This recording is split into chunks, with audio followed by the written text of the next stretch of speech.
نحمده ونصلي على رسوله الكريم اما بعد فاعوذ بالله من الشيطان الرجيم بسم الله الرحمن الرحيم الف لام میم ذلك الكتاب لا ريب فيه هدى للمتقين الف لام میم ذلك الكتاب لا ريب فيه هدى للمتقين الذين يؤمنون بالغيب ويقيمون الصلاة ومما رزقناهم ينفقون والذين يؤمنون بما أنزل إليك وما أنزل من قبلك وبالآخرة هم يوقنون أولئك على هدى من ربهم وأولئك هم المفلحون إن الذين كفروا سواء عليهم أأنذرتهم أم لم تنذرهم لا يؤمنون ختم الله على قلوبهم وعلى سمعهم وعلى أبصارهم غشاوة وَلَهُمْ عَذَابٌ عَظِيمٌ صدق اللہ العظیم رب اشرح لي صدری ویسر لي امری واحلل عقدۃ من لسانی یفقہوا قولی اللہم ربنا الہمنا رشدنا واعذنا من شرور انفسنا اللہم ارنا الحق حقا وارزقنا اتباعہ وارنا الباطل باطلا وارزقنا اجتنابہ اللہم ربنا اجعلنا من عبادک المفلحین اللہم اجعلنا من عبادک المفلحین اللہم انا نعوذ بک من النار اللہم انا نعوذ بک من عذابک وسخطک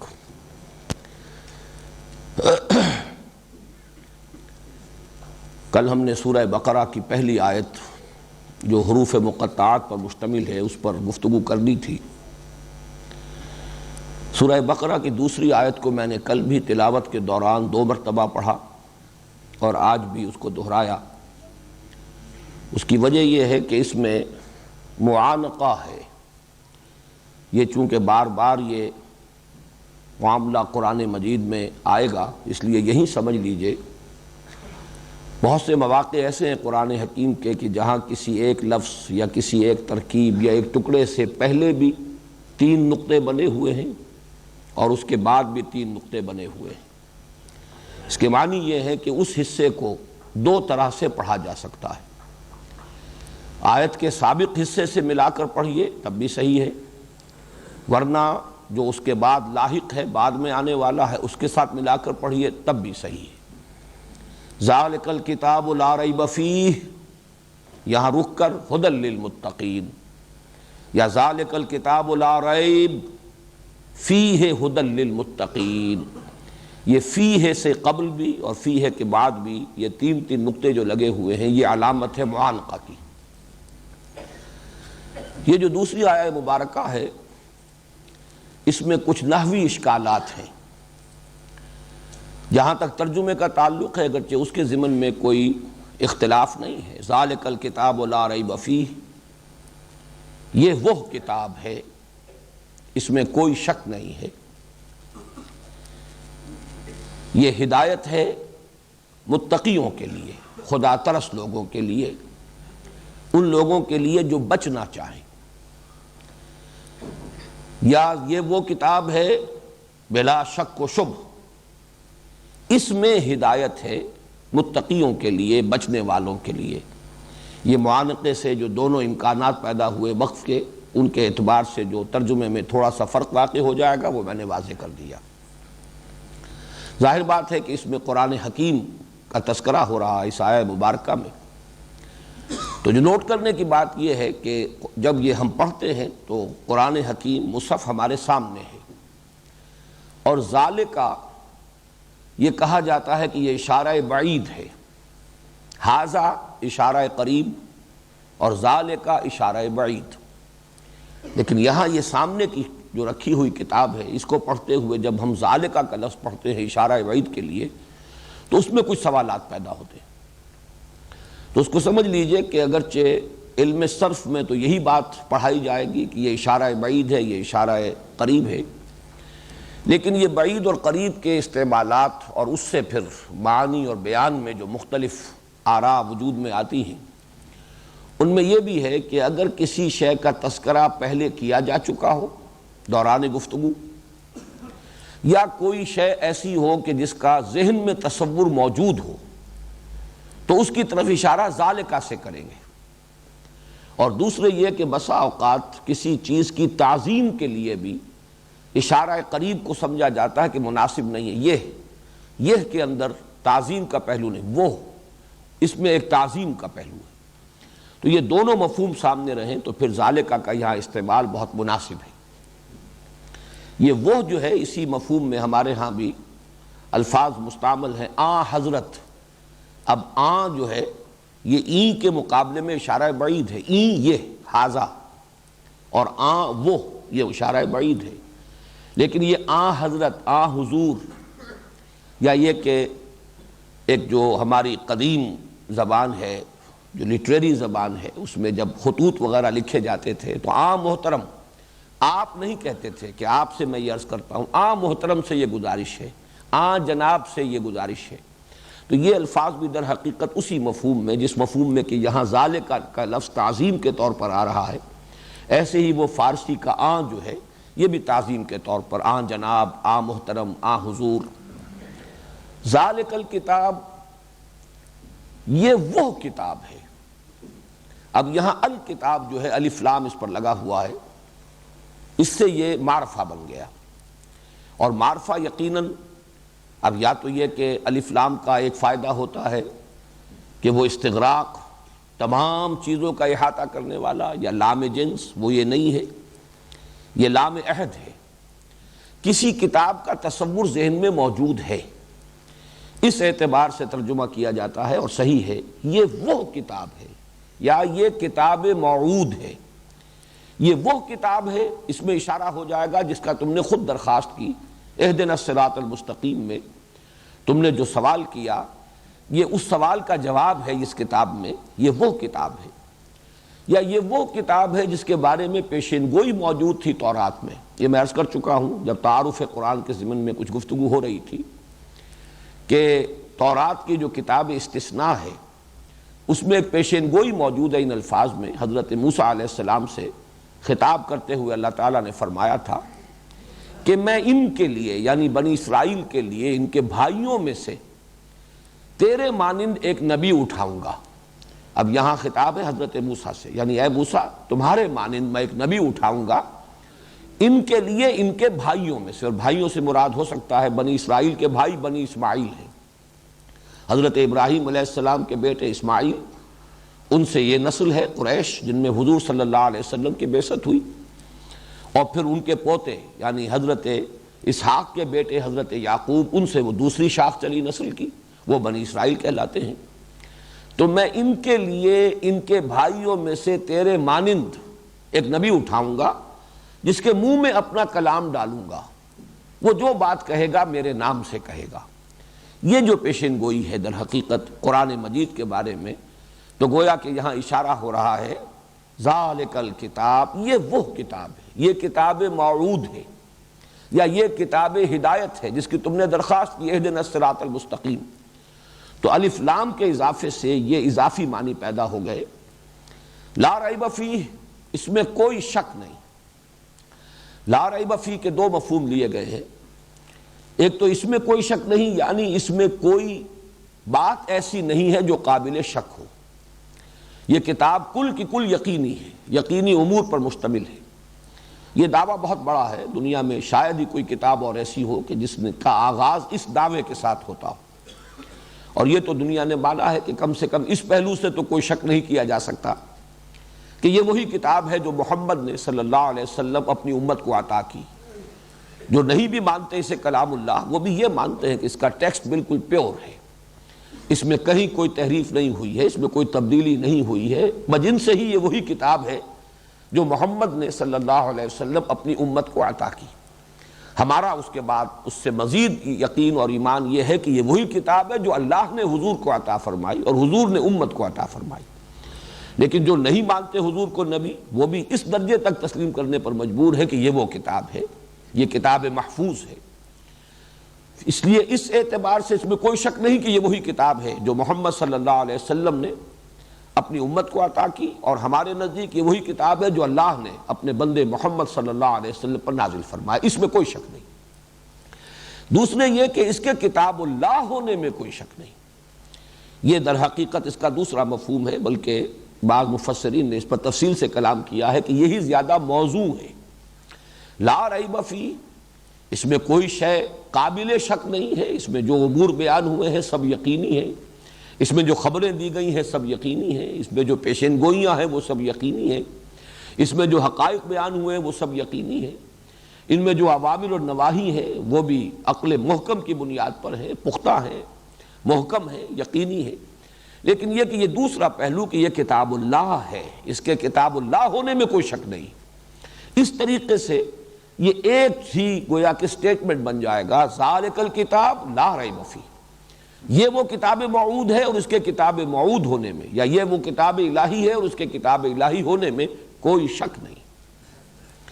اس میں جو ترکیب نحوی ہے اس پر بھی ذرا توجہ کر لیں۔ ذالک الکتاب، ایک رائے تو یہ ہے کہ ذالکا، یہ اس میں اشارہ ہے، معرفہ ہے، یہ مبتدا ہے، الکتاب خبر ہے، خبر اول، اور لا ریب فیہ اسی کی خبر دوم ہے، اس میں کوئی شک نہیں۔ ھدی للمتقین اسی کی خبر سوم ہے،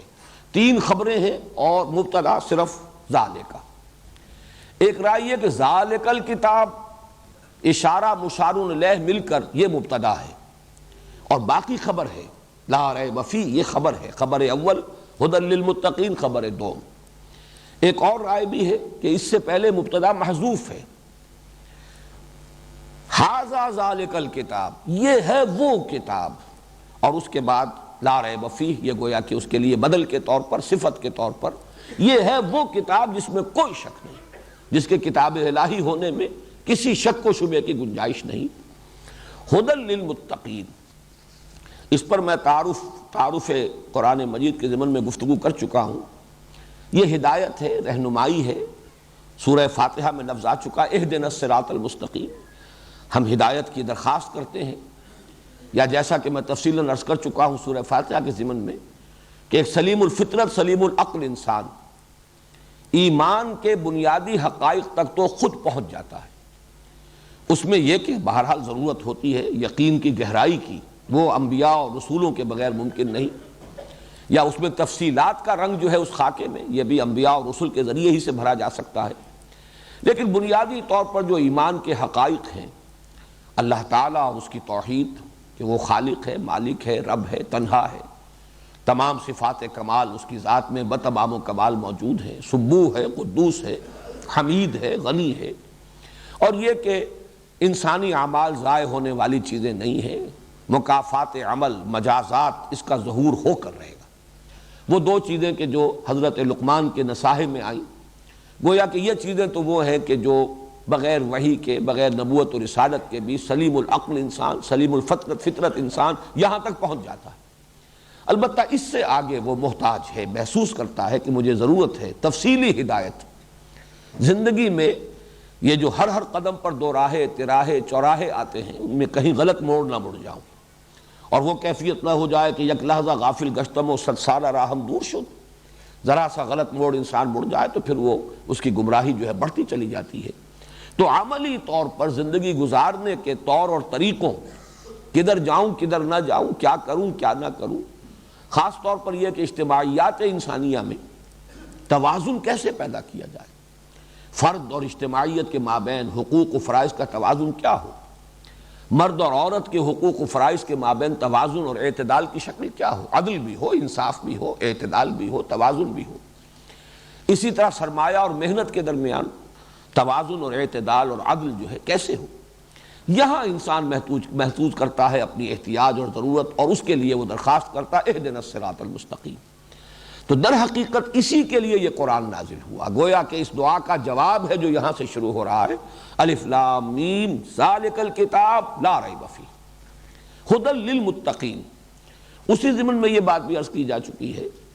کہ متقی شخص جو ہے وہ کون ہے؟ جس کے اندر کے اخلاقی حص موجود ہے۔ انسان کی فطرت کی صحت جو ہے اس کی علامت ایک طرف جذبہ شکر اور جذبہ رحم، یہ رحم اور شکر در حقیقت ایک ہی جذبے کے دو رخ ہیں۔ اگر کسی نے آپ کے ساتھ بھلائی کی ہے تو آپ کے اندر سے جذبہ تشکر، جذبہ شکر ابھرنا چاہیے۔ اگر کسی کو آپ تکلیف میں اور احتیاج میں مبتلا دیکھتے ہیں تو آپ کے اندر جذبہ رحم پیدا ہونا چاہیے۔ یہ دونوں در حقیقت ایک ہی تصویر کے دو رخ ہیں۔ اگر فطرت انسانی اپنی صحت پر اور سلامتی پر برقرار ہے تو یہ کیفیت پیدا ہونا لازمی۔ اور دوسری اس کی ڈائمنشن، صحت فطرت کی علامت اور اس کا ثبوت اور اس کا مظہر، انسان میں نیکی اور بدی کی تمیز موجود ہو، گویا کہ اخلاقی حس اس کی بیدار ہو، اور نیکی کی طرف رغبت پائی جائے اور بدی سے ایک نفرت، ایک گونا نفرت، چاہے مجبوراً یا یہ کہ کسی درجے میں وقتی طور پر حالات سے متاثر ہو کر کوئی غلط کام کر بیٹھے، لیکن یہ کہ اس کو یہ احساس رہے کہ یہ غلط کام ہے جو میں کر رہا ہوں اور یہ میں نے اچھا نہیں کیا ہے، گویا کہ ضمیر مردہ نہ ہو گیا ہو، ضمیر زندہ ہو۔ اور یہی کیفیت ہے جو تقویٰ کا نقطہ آغاز ہے۔ اصل میں یہ جو دو رکوع ہیں اس سورہ بقرہ کے، جن کے بارے میں کل میں عرض کر چکا ہوں کہ یہ تمہیدی نوعیت کے ہیں، ان کے ضمن میں خاص طور پر نوٹ کر لیجئے کہ میں نے تعویل عام اور تعویل خاص، یہ دو اصطلاحات ہیں جو تمہیدی گفتگو تھی تعارف قرآن کے بارے میں، اس کے ضمن میں ان اصطلاحات کی تشریح میں نے کی تھی کہ قرآن حکیم ایک خاص وقت میں، ایک خاص ٹائم اینڈ سپیس کمپلیکس میں نازل ہوا ہے۔ یوں سمجھیے کہ 610 سے لے کر سن عیسوی 610 سے اور 632 تک کا یہ تو ہے وقت کا زمانہ ہے کہ جس میں قرآن نازل ہوا۔ پھر یہ کہ اس کے جغرافیائی اور وہ جو معاملات ہیں کہ کہاں نازل ہوا، حجاز میں نازل ہوا، اکثر و بیشتر حجاز میں نازل ہوا، اس لیے کہ مکہ مکرمہ بھی حجاز میں ہے، اور مکی دور میں آپ کے جو سفر ہوئے وہ سب کے سب حجاز میں تھے، طائف بھی حجاز کا شہر ہے۔ پھر ہجرت فرما کر آپ مدینہ تشریف لے گئے، وہ بھی حجاز کا شہر ہے۔ تو مکی صورتیں، مدنی صورتیں، پھر سفر آپ نے کیے ہیں جو جنگ کے سلسلے میں، مختلف غزوات کے سلسلے میں، وہ تقریباً سب کے سب حجاز میں ہیں۔ سب سے طویل سفر آپ کا جو ہے غزوہ تبوک کے لیے، وہ بھی حجاز کا سرا کہا جا سکتا ہے۔ تو قرآن نازل ہوا 610 سے 632 تک کے درمیانی عرصے میں، اور حجاز میں نازل ہوا۔ اب وہاں ایک قوم تھی، اس قوم کے کچھ عقائد تھے، نظریات تھے، اس کی کچھ اخلاقی حالت تھی، اس کی کچھ ثقافتی اور اجتماعی اور تہذیبی کیفیات تھیں۔ یہ بھی ایک خاص پس منظر ہے جس میں قرآن نازل ہو رہا ہے، اس لیے کہ وہ لوگ اس کے اولین مخاطب ہیں۔ اسی طریقے سے جو آیات نازل ہوئی ہیں مختلف مواقع پر اور صورتیں، ان کا پھر ایک واقعاتی پس منظر بھی ہے، کب نازل ہوئی۔ اب یہ سورہ مبارکہ جیسے کہ کل میں وضاحت سے عرض کر چکا ہوں، یہ نازل ہوئی ہے مدینہ منورہ میں ہجرت کے بعد، ہجرت کے فوراً بعد سے لے کر غزوہ بدر سے متصلاً قبل تک۔ استثناءات ہیں، بعض آیات ہیں کہ جو پہلے یا بعد میں نازل ہوئی، لیکن یہ کہ اکثر و بیشتر زیادہ سے زیادہ 5-6 آیات ایسی نکلے گی پوری سورہ مبارکہ میں کہ جو اس عرصے سے باہر ہوں، ورنہ یہ کہ پوری سورت جو ہے اس عرصے میں نازل ہوئی۔ اب اس وقت جب یہ آیات نازل ہو رہی ہیں تو اس کا ایک خاص کانٹیکسٹ ہے، یہ ہے تعویل خاص۔ اس کانٹیکسٹ میں رکھ کر سمجھنا، غور و فکر کرنا کہ اس وقت ان کا کیا مفہوم واضح ہوا، کیا سمجھا گیا۔ جنہوں نے پہلی مرتبہ یہ آیات سنی محمد الرسول اللہ صلی اللہ علیہ وسلم کی زبان مبارک سے، انہوں نے کیا سمجھا۔ بسا اوقات آیات میں گویا کہ انگلی تو بہرحال نہیں اٹھائی جاتی، لیکن گویا کہ انگلی اٹھا کر اشارہ کر دیا جاتا ہے، ایک روح سخن ہے، اشارہ ہے گفتگو میں۔ لیکن یہ کہ دوسری طرف یہی کلام پاک ہے جو ابدی ہدایت اس کے اندر ہے، ہمیشہ ہمیش کے لیے ہدایت ہے۔ یہ صرف اس دور کے لوگوں کے لیے نازل نہیں ہوا، اس خاص علاقے کے لوگوں کے لیے نازل نہیں ہوا، بلکہ یہ تو پوری نوع انسانی کی ہدایت کے لیے نازل ہوا، ابد الآباد تک کے لیے، تا قیام قیامت تمام انسانوں کی ضروریات اس کو پورا کرنی ہے۔ اس کے اعتبار سے یہ ہے الاعتبار لعموم اللفظ لا لخصوص السبب، یہ اصول ہے کہ جب قرآن مجید پر غور کیا جائے گا تو تعویل عام جب کی جائے گی تو الفاظ کے عموم پر نگاہ ہوگی۔ اگر اسے اس کے تاریخی پس منظر سے کاٹ بھی دیا جائے، فرض کیجئے کسی کو نہیں معلوم ہے کہ اس کا تاریخی پس منظر کیا ہے ان آیات کا یا اس صورت کا، تب بھی تو بہرحال یہ الفاظ ہے، الفاظ کے معنی ہے، ان الفاظ کا جو عموم ہے معنی کے اعتبار سے اس کو سامنے رکھ کر غور کیا جائے تو یہ تعویل عام ہوگی۔ ان دو رکوعوں کے اعتبار سے بڑی اہمیت ہے اس کی کہ اس کو علیحدہ علیحدہ سمجھا جائے. تعویل خاص کے حوالے سے اس کا مفہوم کیا ہے اور تعویل عام کے حوالے سے اس کا مفہوم کیا ہوگا. اس لیے کہ یہاں اب جن متقیوں کا ذکر ہو رہا ہے، اس لیے کہ میں کل عرض کر چکا ہوں 3 گروہوں کو علیحدہ علیحدہ اللہ تعالیٰ نے نمایاں کر دیا ہے، ممیز کر دیا ہے. ایک وہ لوگ ہیں جو اس قرآن کی سے ہدایت پا سکتے ہیں یا جنہوں نے اس قرآن سے ہدایت پائی ہے. اس لیے کہ یہاں آپ دیکھیں گے کہ پہلی 5 آیات جو ہیں ان میں جہاں دوسری آیت میں لفظ آیا ہے ھدی للمتقین، لیکن اختتام ہو رہا ہے اولئک علی ھدی من ربہم. یہ کتاب ہدایت ہے ایسے متقیوں کے لیے جن کی یہ صفات آ رہی ہیں، اور یہ متقی لوگ اپنے رب کی طرف سے ہدایت پر ہیں. یہ گویا کہ دونوں مفہوم ہو گئے کہ ابتدا میں تو یہ بیان کیا جا رہا ہے کہ اس کی ہدایت سے استفادہ کون کر سکتے ہیں یا کنہوں نے کیا ہے، اور آخر میں بیان کر دیا کہ یہی لوگ ہیں کہ جو گویا کہ اس کتاب کی طرف سے جو ہدایت ملی ہے یہ اس کا مرقع ہے، اس کا نمونہ ہے. اگر دیکھنا ہو جیسے کہ ہم کہتے ہیں کہ درخت کو اس کے پھل سے پہچانا جاتا ہے، اس کتاب کی تاثیر کو دیکھنا ہو، اس کی ہدایت کے اثرات کو دیکھنا ہو، اس کی جو کیمیا گری ہے اس کا مشاہدہ کرنا ہو تو دیکھ لو. یہ محمد کے ساتھی موجود ہیں، یہ ابو بکر ہیں، یہ عمر ہیں، یہ حمزہ ہیں، یہ طلحہ ہیں، یہ زبیر ہیں، یہ مصعب بن عمیر ہیں. یہ تمام جو ساتھی ہیں محمد کے صلی اللہ علیہ وسلم، یہ اس درخت کے پھل ہیں. ان سے پہچانو کہ یہ کتاب ہدایت کتنی عظیم ہے. اس اعتبار سے تو گویا کہ تعویل خاص جو میں کر رہا ہوں اس کی روح سے تو ان کا ہدف اور ان کا مصداق ہے صحابہ کرام، جن کی ایک بڑی جمعیت حضور کے ساتھ منتقل ہوئی ہے، ہجرت کر کے نقل مکانی کر کے مدینے آئی ہے. حضور تنہا تو نہیں آئے، بلکہ آپ کے علم میں ہے کہ اکثر صحابہ جو ہیں وہ تو پہلے تشریف لا چکے ہیں مدینہ منورہ میں. حضور نے کافی پہلے اجازت دے دی تھی صحابہ کو کہ چلے جاؤ، اور خود منتظر رہے یہاں تک کہ واضح اور صریح اجازت اللہ تعالیٰ کی طرف سے آ گئی، تب پھر آپ نے سفر کیا ہجرت کا. تو یہ گروہ ہے کہ جو پہنچ گیا مدینے میں، گویا کہ ان کی طرف انگلی اٹھا کر اشارہ کیا جا رہا ہے کہ اس کتاب کی برکات کا اگر مشاہدہ کرنا ہو، اس کے اندر جو ہدایت مضمر ہے اگر اس کا ایک ثبوت دیکھنا ہو تو دیکھ لو یہ صحابہ کی جماعت موجود ہے. یہ تو ہوئی تعویل خاص. اور تعویل عام کیا ہوگی کہ ہمیشہ کے لیے بھی اس کتاب سے اگر کسی کو ہدایت پانی ہے تو اس کی کچھ شرائط ہے. جب تک یہ شرائط پوری نہیں کی جائیں گی اس کتاب کی ہدایت سے انسان استفادہ نہیں کر سکے گا. وہ بھینس کے آگے بینگ بجانے کے مترادف ہو کر رہ جائے گی یہ کتاب. اس لیے کہ یہ شرائط ہوں گی تو استفادہ ہوگا. اس اعتبار سے صرف لفظ تقویٰ پر غور کیجئے کہ ھدی للمتقین، تقویٰ کی اصل اساس کیا ہے؟ تقویٰ بنا ہے وقا یقی سے. وقا کے معنی بچانا، اسی سے وہ فعل امر ہے جو اس دعا میں ہے وقنا عذاب النار. اگرچہ فعل امر صرف قے ہے، واو تو اس میں حرف عطف ہے، لیکن یہ کہ عام طور پر وہ وقا سے شاید زیادہ لوگ سمجھ لیں، یاد رہ جائے. وقنا عذاب النار ہمیں بچا آگ کے عذاب سے. لیکن یہ کہ اس سے جب باب افتعال میں مصدر آتا ہے ابتقا واو کے ساتھ، وقا سے ابتقا بنے گا، لیکن وا اور تا جو ہیں یہ مل کر اتقا، تے پر اب تشدید ہو گئی. اتقا کے معنی بچنا. یہ اس کا لغوی مفہوم ہے بنیادی، بچنا، بچنے کی خواہش رکھنے والے. کس چیز سے بچنا؟ یعنی وہی جو بات میں نے عرض کی تھی کہ جن کی فطرت صحت پر قائم ہے، پرورٹ نہیں ہوئی، جن کی فطرت مسخ نہیں ہوئی، وہ فطرت اگر اپنی صحت اور سلامتی پر برقرار ہے تو ان کے اندر اخلاقی حس ہوگی. وہ پہچانیں گے کہ یہ نیکی ہے، یہ بدی ہے، اور بدی سے بچنا چاہیں گے. یہ جن کے اندر جذبہ ہے گویا کہ وہ طالب ہدایت ہے. انہیں ہے کہ جس کو کہ فائدہ پہنچائے گی یہ اس قرآن مجید کی ہدایت ھدی للمتقین. اور اسی کا اگر تقابل آپ کریں آگے چل کر اسی سورہ مبارکہ میں جہاں رمضان مبارک کا ذکر آیا ہے، شہر رمضان الذی انزل فیہ القرآن ھدی للناس وبینات من الہدی والفرقان،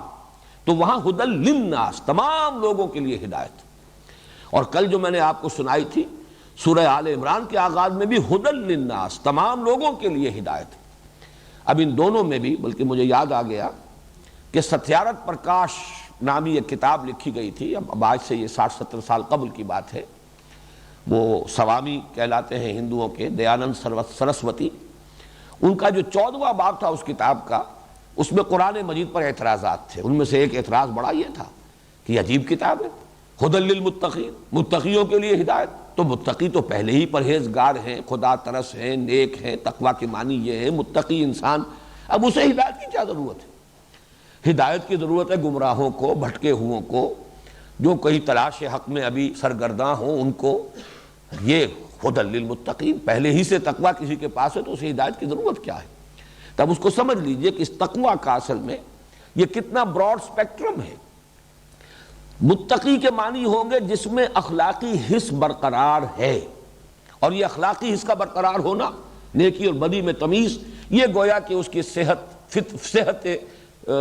فطرت کی علامت ہے. لیکن یہاں سے آگے چلیے، جس میں یہ حس ہے وہ بدی سے بچے گا. پھر اس سے آگے بڑھ کر اس نے اپنے رب کو اگر پہچان لیا ہے، وہ اگر اللہ کی کتاب سے واقف ہے تو اب اس پر عمل کرے گا، اور تقویٰ، اور اب اس کی زندگی کے اندر تقویٰ پیدا ہو جائے گا. ایک ایسا شخص جو اللہ تعالیٰ کے احکام کو توڑنے سے بچتا ہو، جو اللہ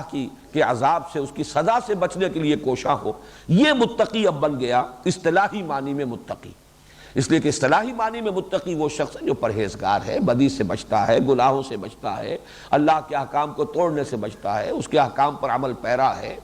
اور لرزاں ترساں رہتا ہے، عذاب جہنم سے بچنا چاہتا ہے، آخرت کے عذاب سے اپنے آپ کو بچانا چاہتا ہے، وہ متقی ہے.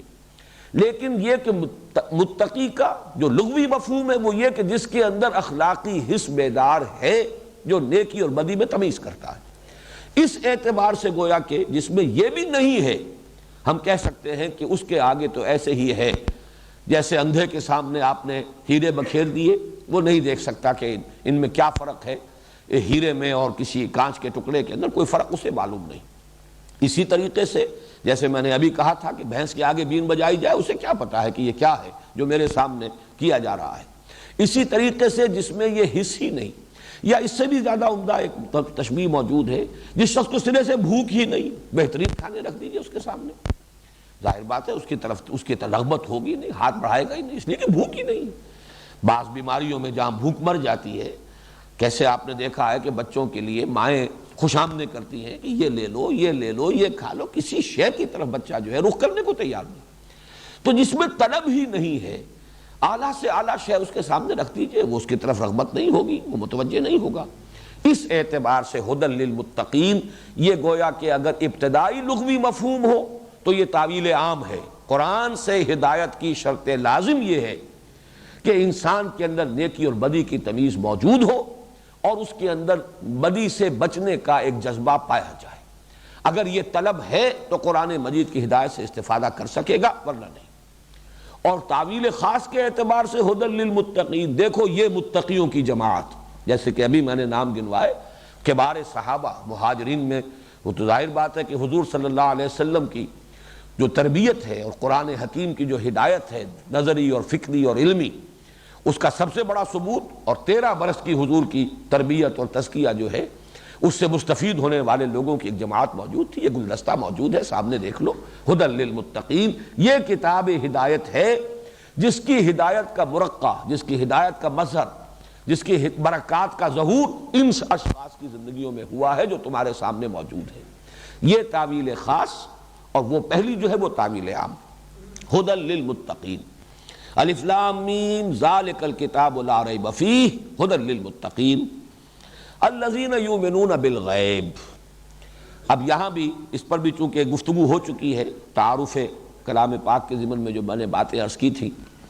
یؤمنون بالغیب وہ لوگ کہ جو ایمان رکھتے ہیں غیب پر، یا ایمان رکھتے ہیں غیب میں ہوتے ہوئے. یہ بات جو ہے یہاں پر اگر تو اسے صلہ مانا جائے تو یہ صلہ جو ہے اس کا مطلب ہوگا جو ایمان کن کن چیزوں پر، کس چیز پر، جیسے کہ ایمان باللہ، اللہ پر ایمان، ایمان بالآخرہ، آخرت پر ایمان، ایمان بالرسول، رسول پر ایمان. یہ بات و صلہ کہلائے گا. اور جیسا کہ میں بڑی وضاحت سے اسی سال کے دوران جو یہاں حقیقت ایمان پر جو میرے خطبات ہوئے تھے 5، ان میں تفصیل سے عرض کر چکا ہوں کہ امنا یا امنو، امن میں ہونا، آمنا یومنو کسی کو امن دینا، اور اس کے بعد جب با آ جائے یا لام آ جائے تو کسی کی تصدیق کرنا، وثوق پر، وثوق کے ساتھ، اعتماد کے ساتھ کسی کو ماننا. یہ گویا کہ اس کا اصطلاحی مفہوم ہے۔ تو اگر بے کو صلہ مانا جائے با کو تو اس کا مطلب ہے وہ غیب پر ایمان رکھتے ہیں، الذین یؤمنون بالغیب۔ اب اس سے مراد کیا ہے؟ مراد یہ ہے کہ ایمانیات کے جتنے بھی جو آرٹیکلز آف فیتھ ہیں، جن جن چیزوں پر ایمان گویا کہ مطلوب ہے ایک بندہ مومن سے، وہ تمام چیزیں غیب سے متعلق ہیں۔ اس لیے کہ بظاہر تو یہ کہا جا سکتا ہے رسول تو ان کے سامنے موجود تھے، غیب میں تو نہیں تھے، لیکن غور کیجئے رسول جو ان کے سامنے تھے صلی اللہ علیہ وسلم، وہ ایک انسان تھے، ایک بشر تھے۔ وہ عبداللہ کے بیٹے عبد المطلب کے پوتے تھے، کسی کے بھتیجے تھے، اور حضرت خدیجہ کے شوہر یا حضرت عائشہ کے شوہر تھے، وہ ایک انسان تھے۔ رسول کا رسول ہونا یہ غیب سے متعلق شے تھی، یہ تو ان کے مشاہدے کی چیز نہیں تھی۔ اس اعتبار سے ایمان در حقیقت کل کا کل ایمان بالغیب ہے۔ کہا جا سکتا ہے قرآن تو ہمارے سامنے موجود ہے، لیکن قرآن ایک کتاب ہے، لکھی ہوئی ہے، عربی زبان کی ہے، چھپی ہوئی ہے، یہ تو ہمارے سامنے ہے، لیکن قرآن کا کتاب اللہ ہونا، کلام اللہ ہونا، یہ غیب سے متعلق ہے۔ اللہ تعالیٰ اگرچہ ہر جگہ موجود ہے، ہر آن ہر جگہ، ہوا معکم اینما کنتم، لیکن یہ کہ غیب کا پردہ تو ہمارے اور ان کے درمیان ہائی ہے۔ تو ایمان در حقیقت کل کا کل، چاہے بظاہر وہ ایسی چیز بھی ہو کہ جس کے بارے میں کہا جا سکے کہ وہ سامنے کی چیز ہے، حقیقت میں رسول کی ذات اور کتاب یہ قرآن مجید، یہ چاہے سامنے رسول صلی اللہ علیہ وسلم اب تو خیر ہمارے سامنے نہیں ہے، لیکن صحابہ کرام کے سامنے تو موجود تھے، پھر بھی آپ کی رسالت جو ہے وہ غیب سے متعلق تھی۔ اسی طریقے سے اس قرآن کا کتاب اللہ ہونا یہ ایک امر غیبی ہے۔ تو یؤمنون بالغیب، جو غیب پر ایمان رکھتے ہیں۔ اس کے ضمن میں آپ کو یاد آیا ہوگا کہ میں نے یہ عرض کیا تھا کہ حکمت جس کو کہا جاتا ہے، وزڈم، اس کا نقطۂ آغاز ہی یہ ہے کہ انسان یہ سمجھ لے کہ اس کائنات میں جو کچھ سامنے نظر آ رہا ہے کل حقیقت یہ نہیں ہے، یا یہ سمجھ لے کہ ہمارے جو حواس ہیں ان سے اصل حقیقت تک رسائی ہمارے لیے ممکن نہیں ہے۔ اصل حقیقتیں وہ ہے جو حواس سے ماورا ہیں، یہ بہت کچھ بہت ہی کم ہے جو نظر آ رہا ہے، یہ تو ٹپ آف دی آئس برگ کے مانند ہے۔ اصل آئس برگ جو ہے وہ پانی کی سطح کے نیچے ہے، وہ نظر نہیں آ رہا، ہڈن ہے۔ اس حقیقت کو جان لینا یہ گویا کہ حکمت کا نقطۂ آغاز ہے۔ میں نے وہ آپ کو حوالے بھی دیے تھے، کنفیوشس کا جملہ، یہ گویا کہ ایک حکیم اور دانا انسان تھے چین کے، انہوں نے بڑی پیاری بات کہی، ظاہر بات ہے انگریزی ترجمے ہی میں نے ان کے کچھ دیکھے تھے تو اس میں یہ جملہ یاد ہے کہ there is nothing more certain than what cannot be heard and there is nothing more real than what cannot be seen۔ جو چیزیں ان آنکھوں سے نہیں دیکھی جا سکتی ان سے زیادہ ریئل اور حقیقی چیزیں اور کوئی نہیں ہے، اور جو چیزیں جو باتیں ان کانوں سے نہیں سنی جا سکتی ان سے زیادہ یقینی باتیں کوئی نہیں۔ تو معلوم ہوا کہ ہمارے جو حواس ہیں وہ تو بہت تھوڑی سی دور تک ان کی رسائی ہے، دائرہ جو ہے بہت ہی ان کی رسائی کا دائرہ بہت محدود ہے۔ اصل حقائق وہ ہے کہ جو پردہ غیب میں مستور ہے، جن تک کہ ہمارے حواس کی رسائی نہیں، یہ گویا کہ نقطۂ آغاز ہے۔ تو یؤمنون بالغیب وہی لوگ کہ جو یہ مانتے ہیں۔ اس کے مقابلے میں لفظ آئے گا یؤمنون بالتجربۃ والشہود۔ آج کی دنیا جو ہے، آج کے انسان کا جو اصل ذہن کا تانا بانا بنا ہے اس کے فکر کا، میرا جو کتاب چاہ اسلام کی نشت ثانیہ کرنے کا اصل کام، اس کے آغاز میں نے اسی پر بحث کی ہے۔ آج کا انسان جو ہماری یہ سائنٹیفک ایرا ہے اور اس کی جو سویلائزیشن ہے، اس کی بنیاد جس فکر پر ہے وہ یہ ہے کہ ماورائی حقائق ہوں گے، ہم نفی نہیں کرتے، ہوگا کوئی خدا، شاید کوئی creator who, we don't know, لیکن چونکہ ہم نہ چھو سکتے ہیں، نہ دیکھ سکتے ہیں، نہ ہمارے حواس کی وہاں تک رسائی ہے، لہذا ہم نہیں کہہ سکتے کہ ہے، شاید ہو شاید نہ ہو۔ کوئی موت ہے کے بعد بھی زندگی ہے، ممکن ہے ہو، ممکن ہے نہ ہو، ہم کوئی بات نہیں کہہ سکتے، اس لیے کہ کسی نے موت کی سرحد کے پار جھانک کر نہیں دیکھا اور کسی نے واپس آ کر خبر نہیں دی۔ اسی طریقے سے روح کوئی شے ہے یا نہیں، جسم تو ہے، ہم ڈسیکٹ کرتے ہیں،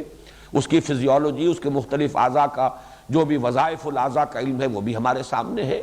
اناٹمی فزیولوجی ہم جانتے ہیں، لیکن روح بھی کوئی شے ہے ہم نہیں کہہ سکتے۔ اب یہ تمام جو ہے کہ ان چیزوں کو ماورائی حقیقتوں پر سے توجہ ہٹ گئی،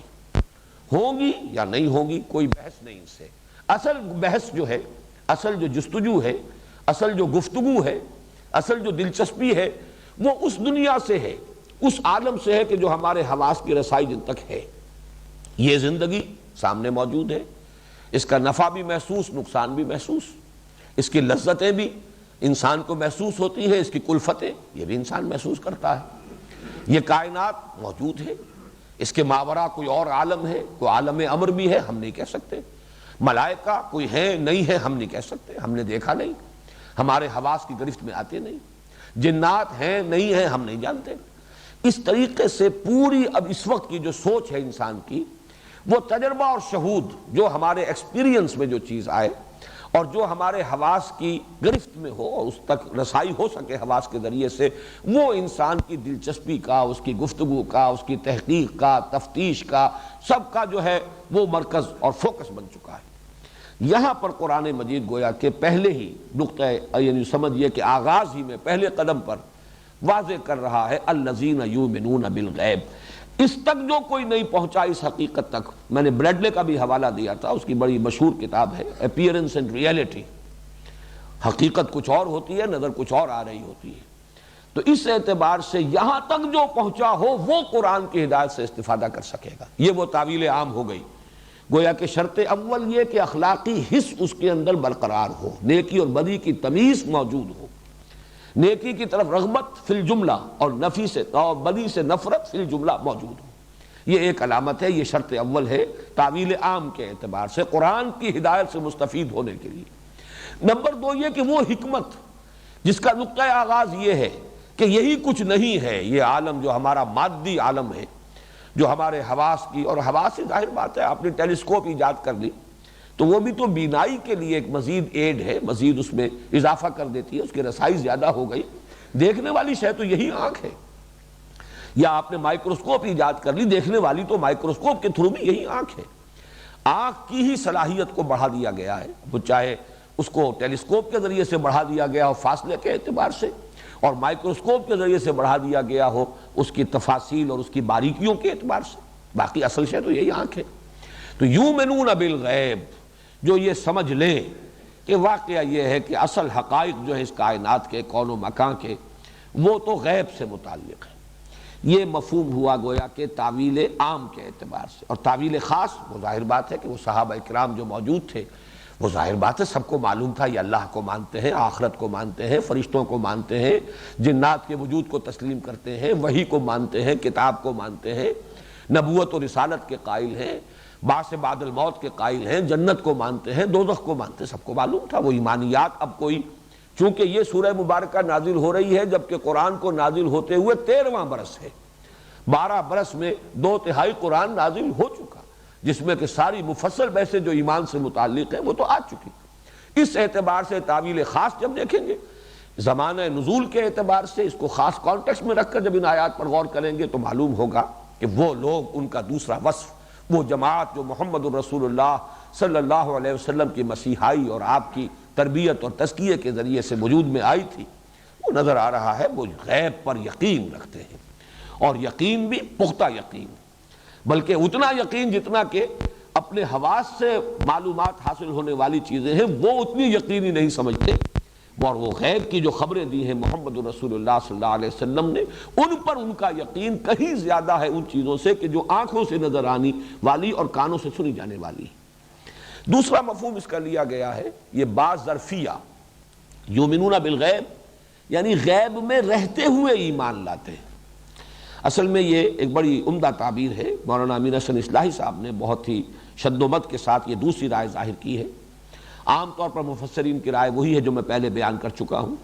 لیکن یہ کہ بعض ظرفیہ قرآن مجید میں اس کا بہت سا استعمال ہوا ہے۔ الذین یخشون ربہم بالغیب وہم من الساعۃ مشفقون، سورہ انبیاء کی آیت نمبر 49 ہے، اپنے رب سے ڈرتے رہنا غیب میں ہوتے ہوئے۔ اب یہاں پہ بالغیب جو ہے غیب پر اس معنی نہیں ہو سکتے اس کے، الذین یخشون ربہم بالغیب، یہ ظرف کو کہ کہاں آپ ہیں، آپ غیب میں ہیں، یہ بڑا پیارا انداز ہے۔ اصل میں اللہ غائب نہیں ہے، غائب ہم ہیں، غیب میں ہم ہیں، اللہ غیب میں نہیں ہے، غیب میں ہم ہیں۔ بات تو ایک ہی ہے، ہمارے اور اللہ کے مابین غیب کا پردہ حائل ہے۔ اب یہ کہ ہم محجوب ہیں یا اللہ محجوب ہے، اللہ غیب میں ہے یا ہم غیب میں ہیں، لیکن یہ کہ یہ بڑی خوبصورت تعبیر ہے کہ غیب میں ہم ہیں۔ میں نے اپنے وہ میٹرک کے زمانے میں عربی کی ایک نظم پڑھی تھی، ہمارے نصاب میں تھی، بڑا پیارا شعر ہے اس کا، اغیب وذو اللطائف لا یغیب وارجوہ رجان لا یخیب، میں غائب ہو جاتا ہوں، میں غافل ہو جاتا ہوں، وہ لطائف والا یعنی اللہ ذو اللطائف وہ تو غائب نہیں ہوتا، وہ تو ہر جگہ ہے، ہر آن ہے، موجود ہے، وہ تو متوجہ رہتا ہے، وہ تو انتظار میں رہتا ہے۔ جیسے کہ آتا ہے کہ ہر رات کو اس کے آخری حصے میں اللہ تعالیٰ نزول فرماتے ہیں سمائے دنیا تک، اور پھر ندا ہوتی ہے کوئی مانگنے والا کہ میں اسے عطا کروں، حل من سائل فاعطیہ، حل من مستغفر فاغفر لہ، ہے کوئی کہ استغفار کرنے والا کہ میں اسے بخش دوں۔ تو ہم تو مائل میں کرم ہے، کوئی سائل ہی نہیں، راہ دکھلائیں کسے رہنم منزل ہی نہیں۔ اس اعتبار سے ہم محجوب ہیں، اصل میں ہم اپنے دھندوں میں لگے ہوئے ہیں، ہم دنیا کی دلچسپیوں میں مست ہیں، مگن ہیں، کچھ حال مست کچھ مال مست، اللہ کی طرف ہم متوجہ نہیں ہوتے۔ اس معنی میں یہ تعبیر بڑی خوبصورت ہے کہ بالغیب، غیب میں رہتے ہوئے ایمان لانا، یعنی حقائق اگر سامنے ہو تو کون ایمان نہیں لائے گا۔ اس میں گویا کہ ایک طرح سے تعریف کا پہلو ہے، ان کی تحسین کا پہلو ہے۔ یہ وہ لوگ ہیں کہ جو غیب میں ہونے کے باوجود مان رہے ہیں، اللہ کو دیکھا نہیں لیکن اللہ کو مانتے ہیں، جنت کو دیکھا نہیں، جنت کی درخواستیں کر رہے ہیں، دوزخ کو دیکھا نہیں، دوزخ سے پناہ طلب کر رہے ہیں۔ تمام چیزوں کو بغیر دیکھے اور غیب میں ہوتے ہوئے ماننا، یہ گویا کہ ایک تحسین کا کلمہ ہے، الذین یؤمنون بالغیب۔ اسی بات ظرفیہ جو ہے، اس کی کچھ اور مثالیں بھی ہیں، سورہ ملک میں بھی ہے، ان الذین یخشون ربہم بالغیب لہم مغفرۃ واجر کبیر، وہ لوگ جو غیب میں ہوتے ہوئے اپنے رب سے خشیت اور اپنے رب سے ڈرتے رہتے ہیں، ان کے لیے مغفرت بھی ہے اور بہت بڑا اجر اور ثواب ہے۔ یا سورہ فاطر میں ہے، انما تنذر الذین یخشون ربہم بالغیب واقاموا الصلاۃ، اے نبی آپ خبردار کر سکتے تھے انہی لوگوں کو جو اپنے رب سے ڈرتے ہیں غیب میں ہونے کے باوجود۔ تو گویا کہ ہم غیب میں ہیں۔ اس کا ایک اور مفہوم لیا گیا ہے، وہ یہ ہے کہ یؤمنون بالغیب، اس میں گویا کہ ایک طرح سے اشارہ کیا جا رہا ہے منافقین کی طرف، جیسا کہ اگلے رکوع میں بات آئے گی، اب اگلے ہفتے ہم اسے پڑھیں گے۔ یہ منافق کون تھے؟ یہ مسلمانوں کی مجلس میں آ کر تو دعویٰ کرتے تھے کہ ہم ایمان رکھتے ہیں، مانتے ہیں محمد کو صلی اللہ علیہ وسلم، مانتے ہیں قرآن کو، لیکن یہ کہ جب وہ غیب میں ہوتے تھے وہ اپنی مجلسوں میں جا کر استہزاء کرتے تھے، تمسخر کرتے تھے، مذاق اڑاتے تھے۔ تو گویا کہ ان پر ایک تعریض ہے، اور اس کے لیے ان لوگوں کو یہ کہہ کر نمایاں کیا جا رہا ہے کہ جو صرف لوگوں کے سامنے ہی ایمان کا دعویٰ نہیں کرتے، بلکہ جب غائب ہوتے ہیں، غیب میں ہوتے ہیں، تنہائی میں ہوتے ہیں، جب کوئی ان کو دیکھنے اور سننے والا نہیں ہوتا، اس وقت بھی ان کا یقین موجود رہتا ہے اور برقرار رہتا ہے۔ اس میں گویا کہ ایک تعریض ہو گئی اس اعتبار سے منافقین پر۔ آمین۔ ذالک الکتاب لا ریب فیہ ھدی للمتقین الذین یؤمنون بالغیب۔ یہ یؤمنون بالغیب کے میں نے جو 3 مفہوم آپ کے سامنے رکھے، ایک مفہوم ہوگا تعویل عام کے اعتبار سے، وہ لوگ جو اس حقیقت کو تسلیم کرے کہ اصل حقائق حواس کی سرحد سے ماورا ہے، یہ یقین اگر ہے تو ہی در حقیقت قرآن مجید کی ہدایت جو ہے انفولڈ کرے گی اپنے آپ کو اور ریویل کرے گی اپنے آپ کو، اور اس سے استفادہ کر سکیں گے وہ لوگ۔ اور 2 مفہوم ہو گئے تعویل خاص کے اعتبار سے، ایک طرف صحابہ کرام کی طرف اشارہ، یؤمنون بالغیب، غیب میں ہوتے ہوئے ایمان رکھتے ہیں، حالانکہ ان حقائق کو انہوں نے دیکھا نہیں،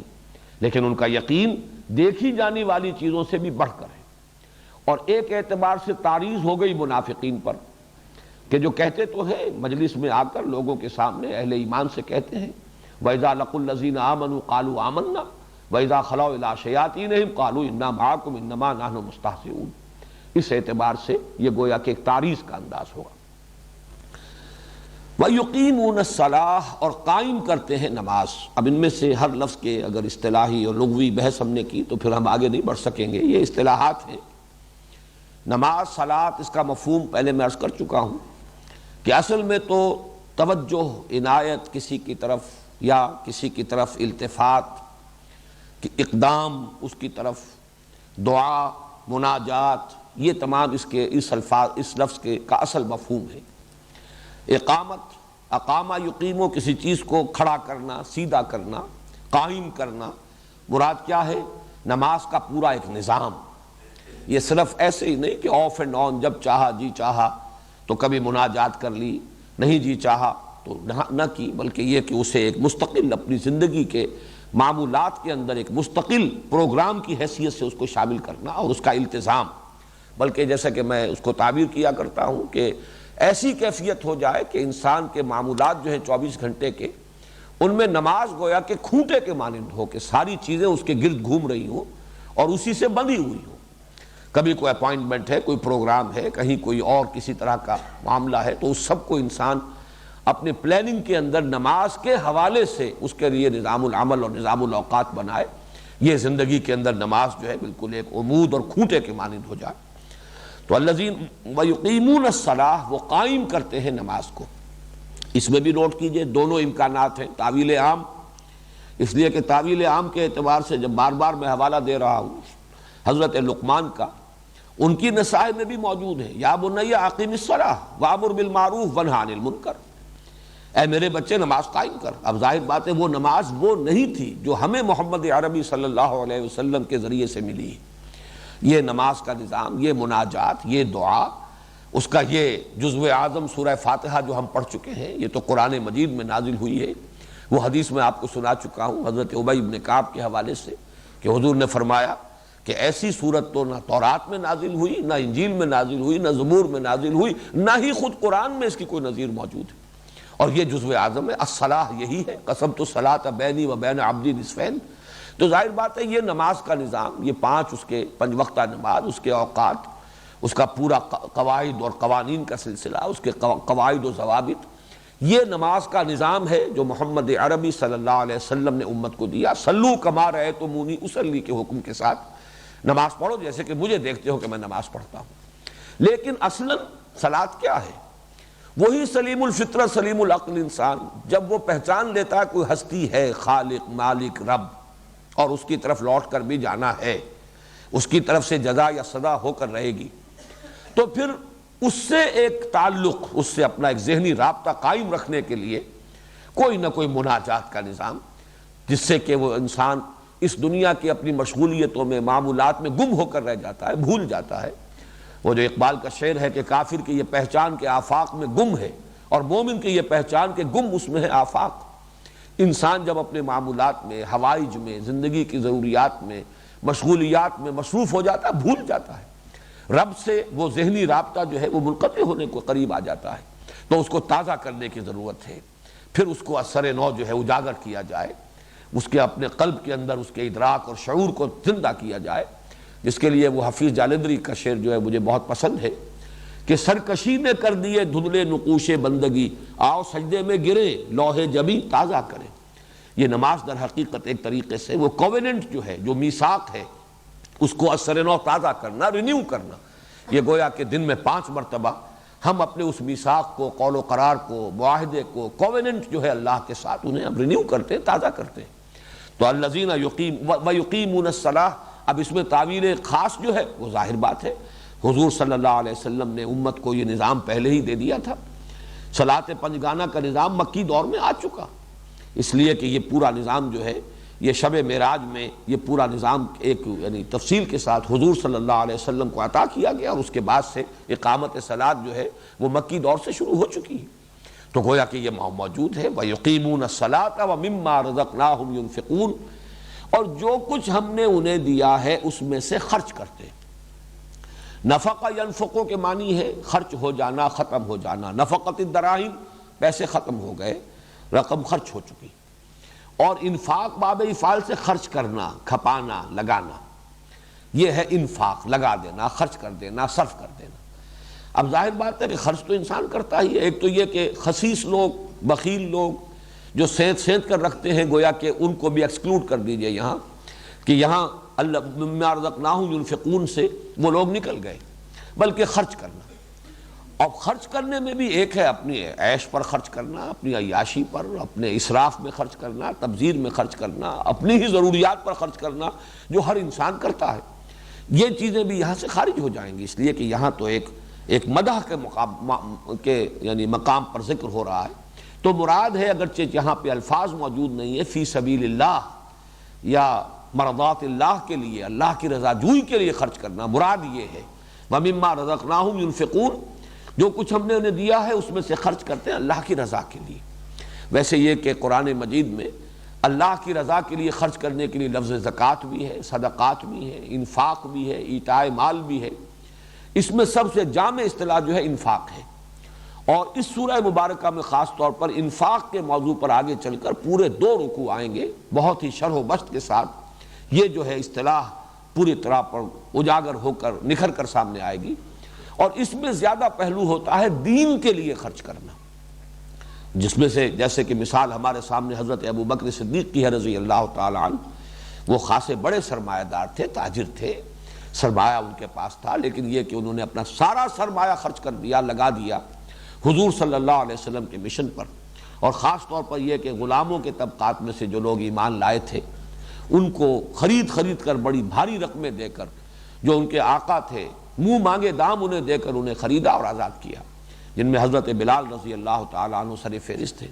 تو یہ ان کا انفاق ہے۔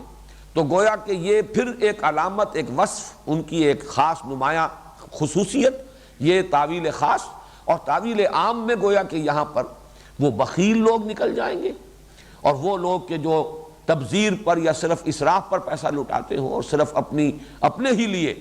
اپنی ہی ضروریات پر صرف کرتے ہوں، نہیں، بلکہ یہ کہ خیر کے لیے، بھلائی کے لیے، نیکی کے لیے، غرباء کے لیے، محتاجوں کے لیے، مساکین کے لیے۔ یہ بھی در حقیقت وہ جو فطرت کی صحت ہے اس کی ایک علامتوں میں سے علامت ہے۔ جیسا کہ میں نے عرض کیا تھا کہ جہاں شکر جو ہے ایک رخ ہے، وہاں رحم، یہ رحم جو ہے کہ بھوکے کو دیکھ کر آدمی تڑپ اٹھے اور اس کو کھانا کھلائے۔ اطعام المسکین، یہ جیسا کہ قرآن مجید میں بار بار آیا ہے، ولا یحض علی طعام المسکین، یہ گویا کہ کسی شخص کی دنات اور پستی اور فطرت کے اس کے یعنی پرورٹ ہو جانے کی ایک بہت بڑی علامت یہ ہے کہ خود بھی بخیل ہے، خود بھی کسی کو بھوکے کو اور مسکین کو کھانا کھلانے کو تیار نہیں، کسی اور کو بھی کہنے کو آمادہ نہیں، اس لیے کہ اندیشہ ہوتا ہے کہ اگر میں کسی سے کہوں گا تو کوئی پلٹ کر مجھ سے کہہ دے گا کہ تم بھی تو پیسے والے ہو، تمہیں بھی فراغت عطا ہوئی ہے، تم کیوں نہیں صرف کرتے۔ ولا یحض علی طعام المسکین، یہ گویا کہ اخلاقی پستی کی انتہا کے لیے تعبیر ہے جو ان الفاظ کے ذریعے سے کی گئی ہے۔ تو اس کے برعکس وَمِمَّا رَزَقْنَاهُمْ يُنْفِقُونَ، جو کچھ ہم نے انہیں دیا ہے، عطا فرمایا ہے۔ اور رزق یہاں پر نوٹ کر لیجئے، اگرچہ عام طور پر تو کھانے پینے کی چیزوں کے لیے یہ لفظ مستعمل ہے، لیکن حقیقت میں رزق اور نصیب حصہ، اسی طریقے سے اس دنیا میں انسان کو جو کچھ ملا ہے وہ رزق ہے۔ ذہانت ملی ہے، یہ بھی اللہ کا رزق ہے جو اس نے اپنے اس بندے کو دیا ہے، اور کوئی وصف اسے ملا ہے، کوئی دوسرے لوگوں سے ذرا امتیازی حیثیت میں اللہ تعالیٰ نے کوئی خصوصیت یا کوئی خاص صفت عطا کی، یہ بھی رزق ہے اس کا، علم اس کا رزق ہے، اولاد بھی رزق ہے، اسی طریقے سے مال اور دنیاوی اسباب جو ہے وہ بھی رزق ہے۔ وَمِمَّا رَزَقْنَاهُمْ يُنْفِقُونَ وَالَّذِينَ يُؤْمِنُونَ بِمَا أُنزِلَ إِلَيْكَ وَمَا أُنزِلَ مِن قَبْلِكَ، اور وہ لوگ کہ جو یقین رکھتے ہیں، اب یہ بے جو آ رہی ہے یؤمنون بما، با جو ہے یہ صلے کی بے ہے، والذین یؤمنون بما انزل الیک، جو ایمان رکھتے ہیں اس پر بھی جو نازل کیا گیا اے محمد آپ کی طرف، وما انزل من قبلک، اور جو نازل کیا گیا اے محمد صلی اللہ علیہ وسلم آپ سے پہلے۔ اب اس میں بھی دیکھیے تعویل خاص کے اعتبار سے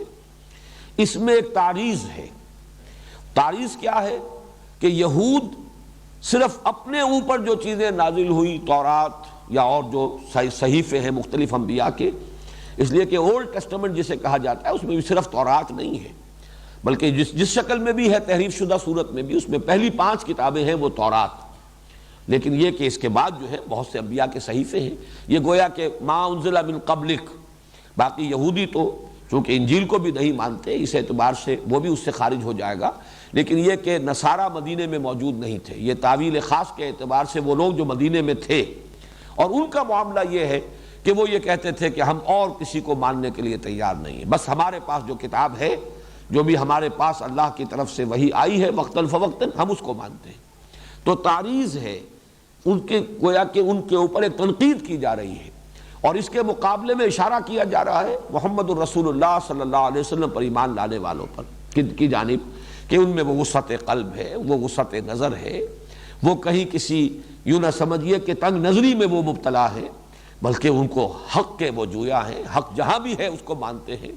وہ اس پر بھی یقین رکھتے ہیں اے نبی جو آپ کی طرف نازل کیا جا رہا ہے یا نازل کیا جا چکا ہے، اور اس پر بھی کہ جو آپ سے پہلے نازل کیا گیا۔ والذین یؤمنون بما انزل الیک وما انزل من قبلک وبالآخرۃ هم یوقنون۔ اب یہاں ذرا نوٹ کیجئے، آخرہ کہیں گے پچھلی،